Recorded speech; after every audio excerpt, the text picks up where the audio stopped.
पहले अब्बास बिन मुख्तार साहब को बुलाने से पहले मैं आपसे ये विधायक जी, आप तो विधायक हो ही चुके हैं, आपसे अपील है कि ये जो आप चुनाव लड़ रहे हैं, परदहा ब्लॉक हो चाहे रतनपुरा ब्लॉक हो, वो दोनों मिला के आधा हो रहा है और आधा ये बुनकरों की नगरी मऊ विधानसभा में आती है।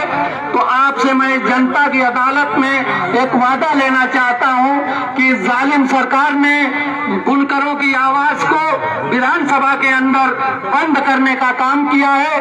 तो आप सबसे पहले शपथ लेने के बाद मैं ये चाहता हूं कि मऊ की जनता की आवाज और बुनकरों की आवाज विधानसभा में सबसे पहले उठाने का काम करेंगे। इसी उम्मीद और आशा के साथ मैं आपसे चाहता हूं कि आएं और आप अपनी प्यारी जनता को संबोधित करें। मोहतरम अब्बास साहब।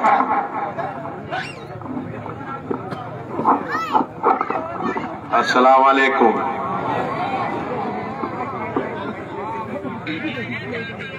अबे बंद कर सारे तुम बैठे ये बैठा बैठा यार।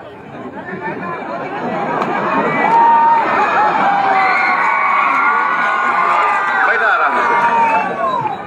यहाँ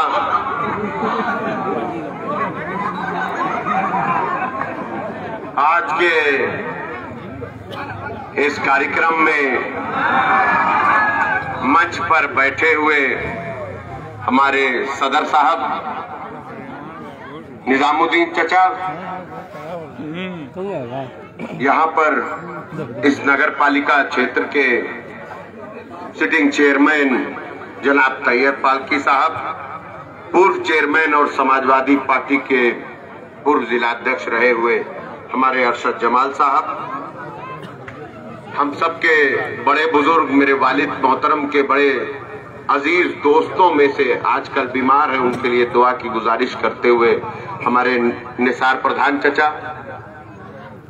नसीम हैदर साहब, हाजी सिराज भाई, मोहम्मद इमरान भाई, आफ्ताब भाई, आमिर मेंबर साहब, चंद्रदेव चौधरी जी चले गए घर, थक गए थे दिन भर हमारे साथ रहते।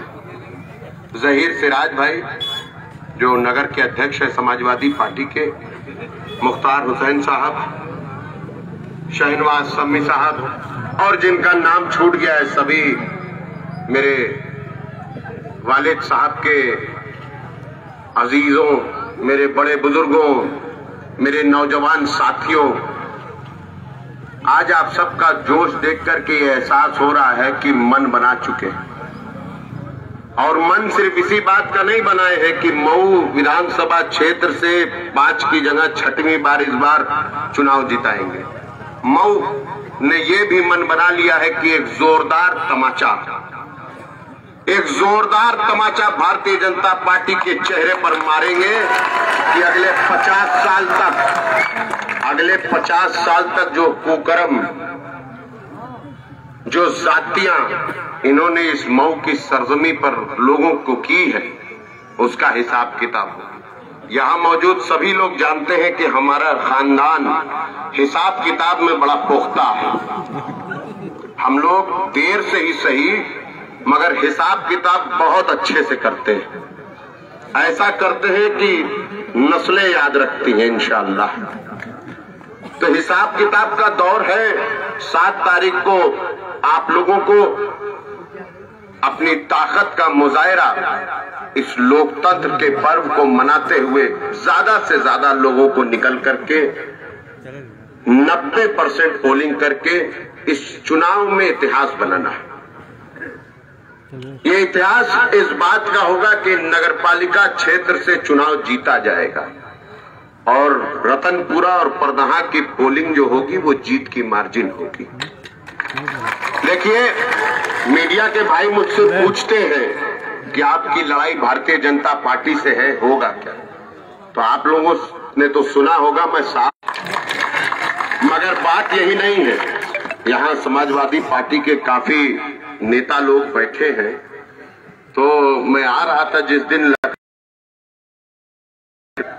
कि 6 महीने तक ट्रांसफर पोस्टिंग मऊ में नहीं होगी। जो हैं वो यहीं रहेंगे, ताकि हमारे जो भाइयों का जो नुकसान हुआ, हमारे जिन साथियों का, बड़े बुजुर्गों का, नौजवान साथियों का जो नुकसान हुआ है, पहले उसका हिसाब किताब भी तो हो जाए। ये बंधे पे मैं लौट कर आता हूँ, जब जब लौटता हूँ इस बंधे पर चढ़ता हूँ, तब तब खून का घोट पीता हूँ। जब जब अपने किसी साथी को देखता हूँ जिनके ऊपर जुल्म और ज्यादती हुई है, तो बस इंतजार करता हूँ कि इस लोकतंत्र के पर्व में अल्लाह चाहेगा तो इन फिरका परस्त ताकतों की शिकस्त होगी, क्योंकि अल्लाह ही सब कुछ करने वाले। अगर अजान हो ठीक है।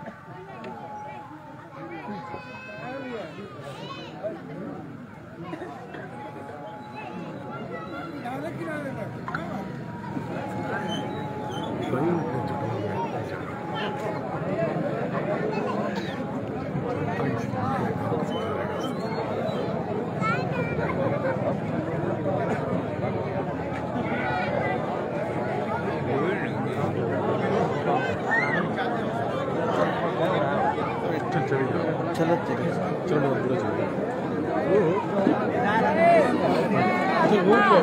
नहीं अजान होती आज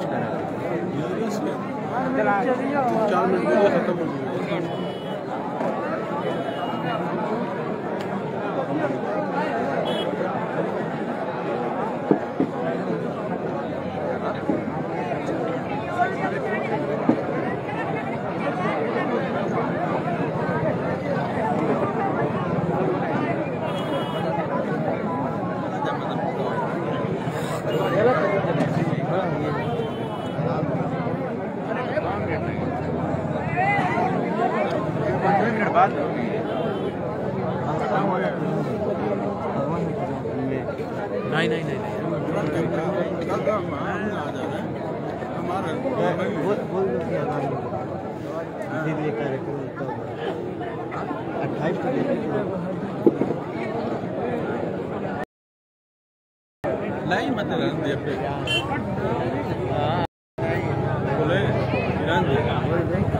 अदान होने की वजह से कार्यक्रम रुका, बस अभी थोड़ी देर उसकी लाइव आ रहे हैं।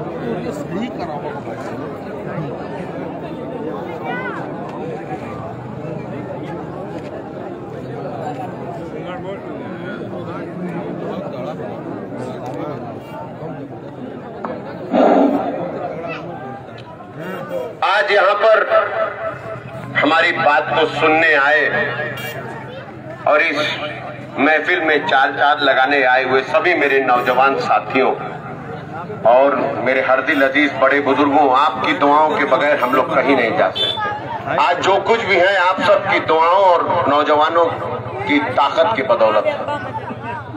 देखिए आज जो हालात है मुल्क में और खास तौर पे प्रदेश में, मैंने पहले भी कहा था कि हमारी ही गलतियों से यजीद और फिरौन की औलादें आज कुर्सी पर बैठी हुई।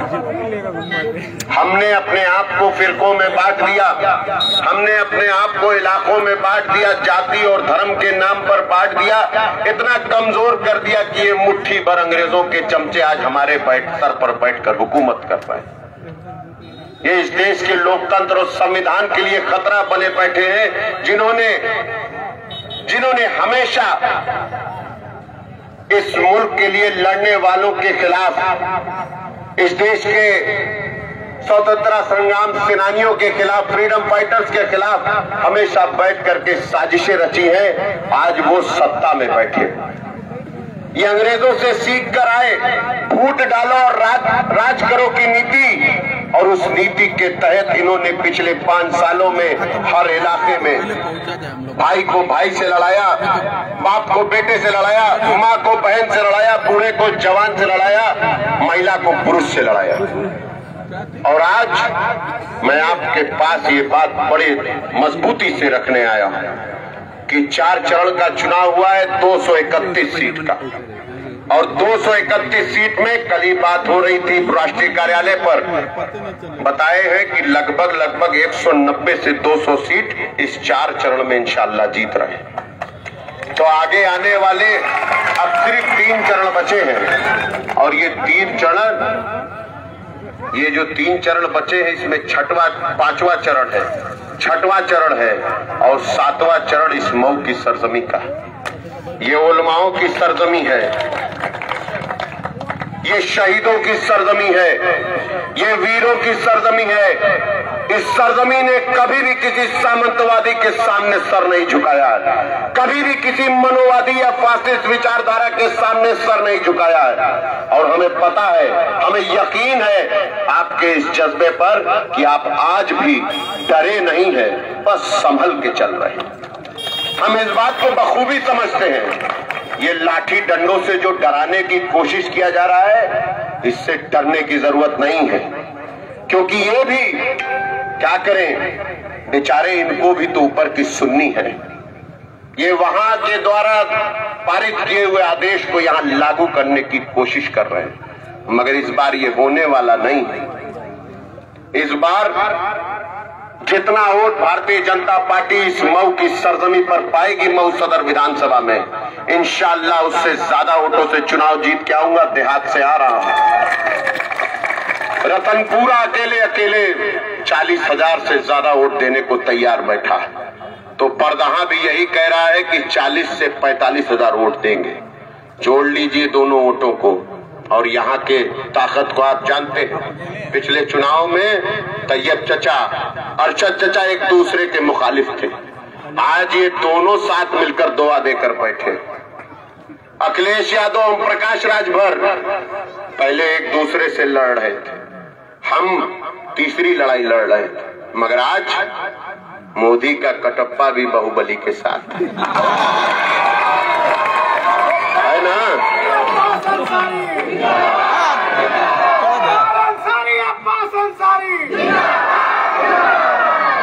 मेरे नौजवान दोस्तों, मैं तुमसे एक गुजारिश करूंगा कि अपने जोश को थोड़ा थाम कर रखना। ऐसी कोई हरकत मत करना जिस हरकत से इनको मौका मिले शासन और प्रशासन का इस्तेमाल करके आपके ऊपर मुकदमेबाजी करें, आपके ऊपर मुकदमेबाजी करके आपके आने वाले फ्यूचर को नुकसान पहुंचाए और घर के बड़े बुजुर्गों के मान सम्मान और इज्जत आबरू पे हाथ उठाए। हम चुनाव जीत रहे हैं। उमर के एक दिन बताए कि शाही कटरे में हम गए थे तो भैया कुछ लोग 10-12 गाड़ी आकर नारा वारा लगा रहे थे, तो हमने उमर से कहा कि बाबू करने दो उनको,